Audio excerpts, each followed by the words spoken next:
Bonjour et bienvenue sur l'espace dédié au site mécaniqueuniverselle.net, le site qui essaie de démontrer que l'humanité évolue progressivement vers son ultime perfection.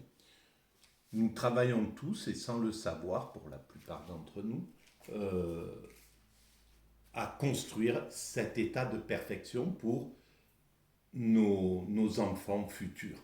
Voilà, dans quelques siècles, il faudra encore quelques siècles d'évolution, mais nous avons fait la plus grande partie du chemin entre le moment où nous nous sommes séparés des autres primates, nous avons quitté les lois de la nature pour les faire évoluer en lois de la culture et devenir une humanité.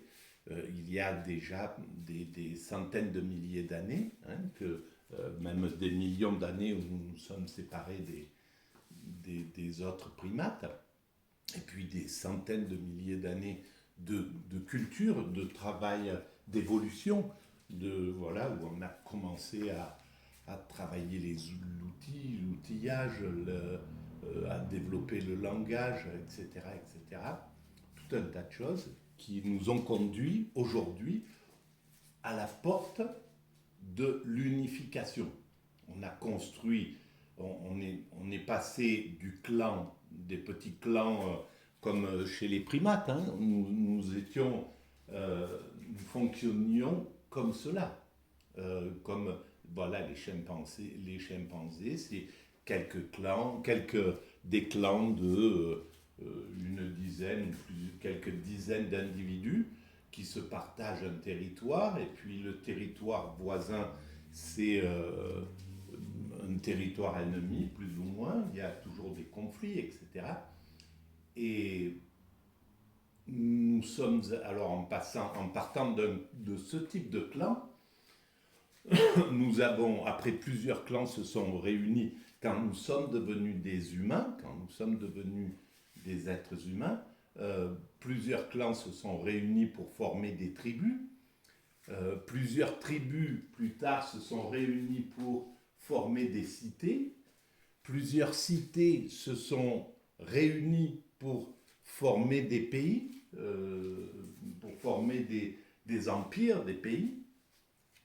Après plusieurs pays, les pays ont évolué en nations. C'était un autre niveau d'acceptation, de fusion, on pourrait dire.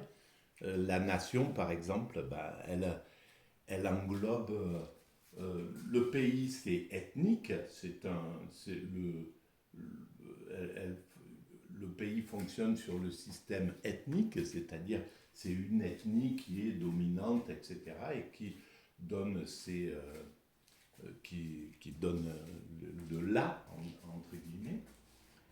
Et le fait de passer du pays à la nation fait que dans une nation, toutes les ethnies sont à égalité, toutes les religions sont à égalité, toutes les couleurs sont à égalité. Dans une nation, nous sommes tous égaux si une nation fonctionne correctement. Voilà. Donc c'est une évolution euh, psychique, c'est une évolution morale, on pourrait dire aussi. Alors, nous sommes arrivés au système des nations et nous commençons à nous fédérer au niveau du concert des nations, c'est-à-dire l'Europe, l'Afrique, l'Amérique, l'Asie, l'Océanie, etc., sont en train de se fédérer. On se fédère à ce niveau-là. On passe du national au continental. Peut-être que ce continental, d'ailleurs, ne sera qu'un... On passera, au lieu d'aller fonctionner au niveau continental, on va peut-être passer directement à l'universel. Parce que c'est le but. La finalité, c'est l'universel, quoi qu'il arrive. Parce que l'universel, c'est la fin du conflit, c'est la fin de la guerre, c'est la fin de la violence, c'est la fin des haines, c'est la fin de euh, la compétition violente, comme on est en train de la connaître entre les États-Unis et la Chine, entre l'Europe ou l'OTAN et la Russie, etc., etc. Voilà, on en a, et puis les abus des nations dominantes sur les nations qui ont les matières premières. Ça a été le cas avec l'Occident et l'Afrique, par exemple. Tout ça, c'est la fin. On arrive à la fin de ce processus-là. Ça résiste encore. C'est l'évolution de l'humanité, elle se fait de façon un peu lente. C'est pas que c'est lente par rapport à l'évolution d'un être humain. Nous, on aimerait bien que les choses se règlent en 10 ans, quoi, en 10, 20 ans, et que ça soit plié. Par exemple, pour l'évolution, comment on dit, au niveau de l'écologie. On voit bien qu'on est parti sur un système écologique, mais voilà, ça va prendre 30, 40, 50, 60 ans peut-être pour arriver, ou 80 ans, pour arriver à se passer complètement du pétrole, pour tirer toute notre énergie du solaire, du vent, voilà, de toutes ces inventions que nous sommes en train de mettre au point. Et évidemment, à l'échelle humaine, c'est difficile de l'appréhender parce que 80 ans, c'est la vie d'un être humain. Donc, on ne verra pas la fin, on ne verra pas le résultat en somme. Et c'est quelque chose qui nous meurtrit si on n'élève pas notre conscience au niveau de l'humanité, si on ne s'inclut pas dans le grand processus de l'humanité, on peut être meurtri. On dit, mais alors, moi, après tout, si je ne le vois pas, à quoi ça sert? Ben non, bien sûr que ça sert. Parce on fait partie de cette humanité. On est inclus à l'intérieur de l'humanité. Et on a un sens. Notre sens, c'est de travailler pour cette humanité, même si c'est un travail altruiste, un travail généreux, un travail gratuit en somme. On travaille pour l'humanité gratuitement et voilà, et c'est nos descendants qui en profiteront. Mais c'est comme ça, c'est pour ça que nous sommes des altruistes sans le savoir. Alors, dans ces vidéos, la question est de savoir, de situer le mal. Sur le site mécaniqueuniverselle.net, vers lequel je vous renvoie, le mal, c'est un sujet que j'ai traité dès le début de cette théorie. Cette théorie, elle est née en l'an 2000, il y a donc 23 ans. Et tout de suite, le problème du mal s'est imposé, évidemment. L'humanité va vers sa perfection. Pourquoi il y a le mal? Pourquoi l'humanité? En somme, on pourrait se demander pourquoi le principe créateur, parce que pour moi, il y a un principe créateur, ce que les religions appellent Dieu. Moi, je préfère dire le principe créateur, X, l'inconnu, parce que Dieu, ça a une connotation, malheureusement, qui est difficile à entendre aujourd'hui. Alors que, pour moi, c'est le divin, évidemment, et c'est le Dieu tel que le voient toutes les grandes mystiques, toutes les grandes religions. Pour le judaïsme comme pour le christianisme ou l'islam, il ne faut pas se faire de représentation du divin, évidemment, c'est une erreur. Le christianisme a commis un peu cette erreur, mais fondamentalement, normalement, on ne se représente pas, même pour le christianisme. Et c'est la même chose avec les religions de l'autre côté asiatique, l'hindouisme, le bouddhisme, le zen, le taoïsme. Le principe à l'origine de la création, il est là, mais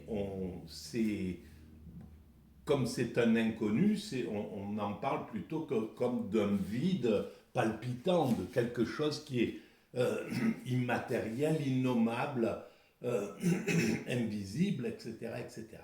Et donc, toutes les religions ont bien compris exactement ce qui se passe. Alors pour moi, il y a Dieu, il y a ce principe créateur. Et s'il y a ce principe créateur, pourquoi il y a le mal? Parce qu'évidemment, tout est inclus dans la création. Alors, si le principe créateur a fait un univers tel qu'il l'a fait, c'est qu'il ne pouvait pas faire autrement. Je suis plutôt du côté de Leibniz. Dieu a fait le monde tel qu'il est parce que c'est la meilleure façon possible de faire cette création.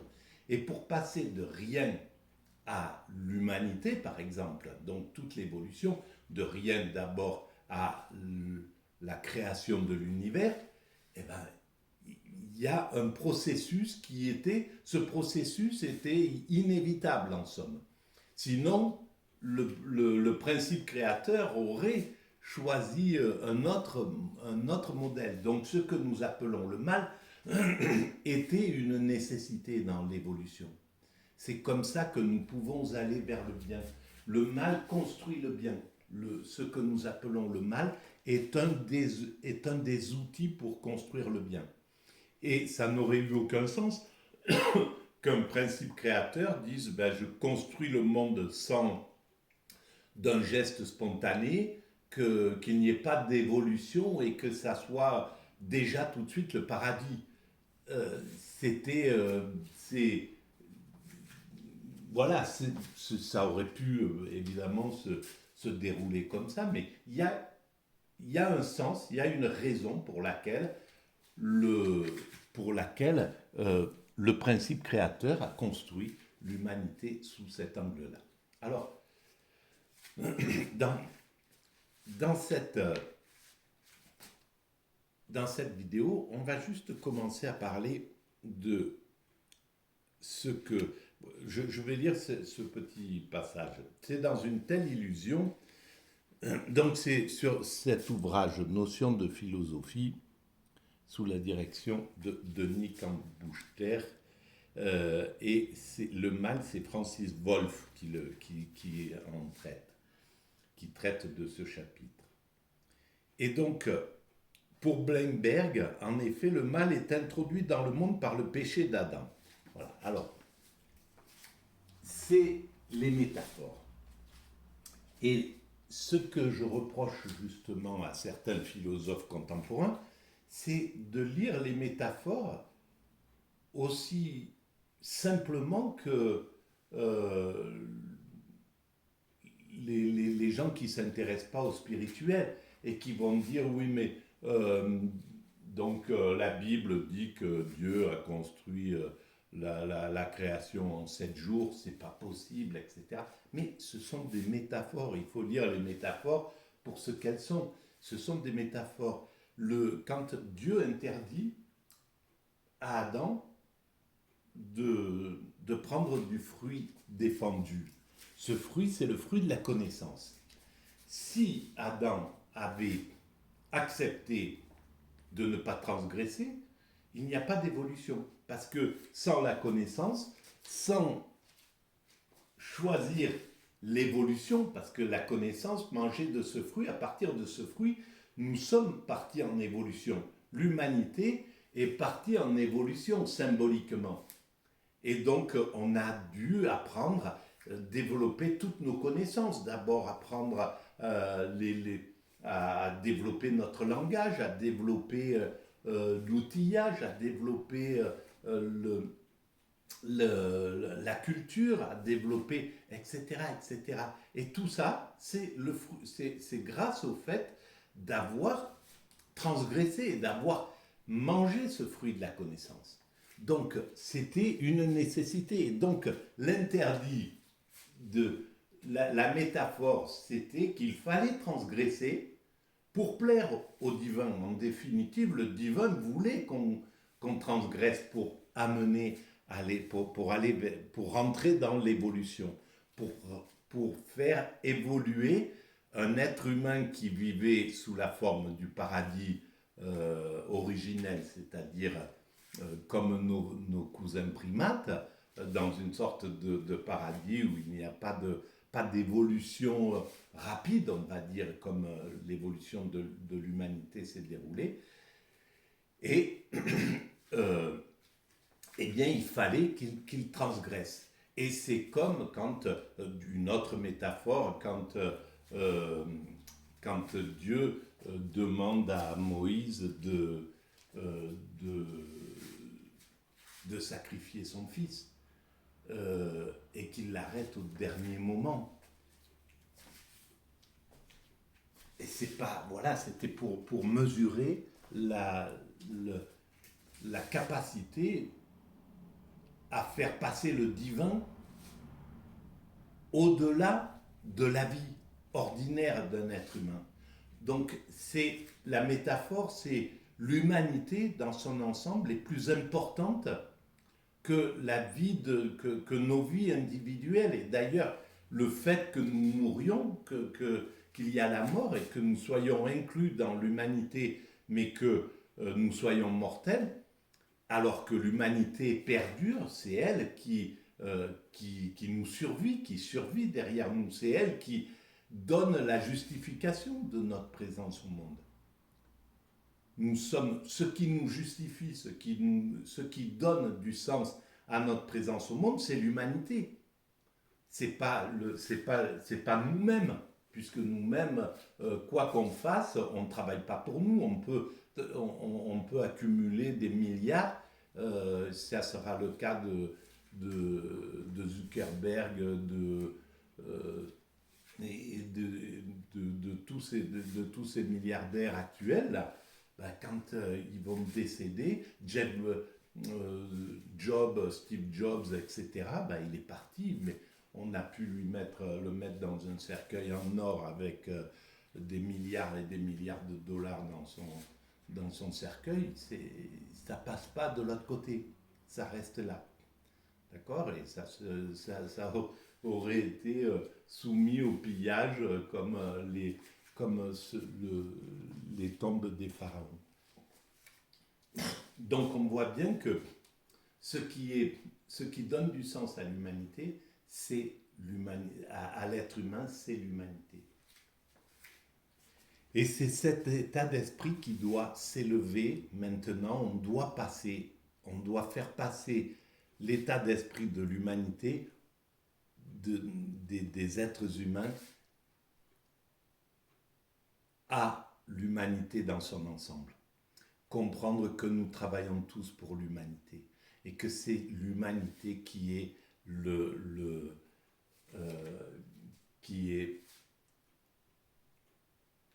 donneur de sens, ce qui donne du sens. Voilà. Et je pense que c'est c'est cette prise de conscience qui arrive. Elle va arriver naturellement, on ne peut pas y échapper, comme on ne peut pas échapper à l'évolution de la nation à l'universel. On y est là, on va pas échapper au fait qu'on va fusionner dans l'universel, dans un système universel, où tout appartiendra à l'universel, où on va faire passer les forêts, les rivières, l'air, tout ça va devenir patrimoine commun de l'universel, évidemment. On ne pourra pas échapper à cette évolution-là. Donc, c'est la même chose pour la montée de la conscience. La conscience va devoir passer à l'universel, mais elle est passée il y a 1700 ans. Les êtres humains qui vivaient dans ce pays qui s'appelle la France aujourd'hui, eh ben, ils n'appartenaient pas à la France. La France n'était pas constituée. Leur appartenance était au comtat, au petit prince local. Voilà, ils avaient l'impression d'appartenir à telle région, à tel groupe ethnique peut-être, etc. Et puis progressivement, il a fallu que cet état d'esprit passe à l'échelle du pays, qu'il commence à avoir le sentiment qu'il appartienne à un pays avec un roi, avec un système. Et puis après la Révolution, il a fallu passer à l'appartenance à la nation. C'est autre chose, c'est un autre niveau, etc. Et donc maintenant, il faudra apprendre à passer, il faudra que l'état d'esprit des êtres humains sur cette planète passe de leur appartenance à la nation à leur religion, à leur, etc., au système universel, à l'humanité. J'appartiens à l'humanité. Oh, les gens en parlent, quoi. Hein. C'est récent qu'on se dit citoyen du monde, etc. Voilà, c'est quelque chose qui n'existait pas il y a des siècles en arrière. Voilà. Bon, on va arrêter là pour cette vidéo. Je vous remercie de votre écoute et j'ai remarqué que hier, il y a eu presque 20 ou nouveaux abonnés d'un seul coup, 400 vues, enfin, il y a eu beaucoup de passages. Alors, je ne sais pas d'où ça vient. Est-ce que c'est parce que j'ai fait quelques vidéos sur, je me suis mis sur TikTok, donc voilà.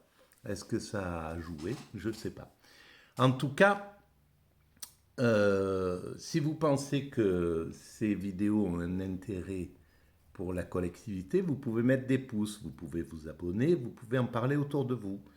Et vous pouvez mettre des commentaires, j'y réponds systématiquement. Merci de votre écoute, à très bientôt.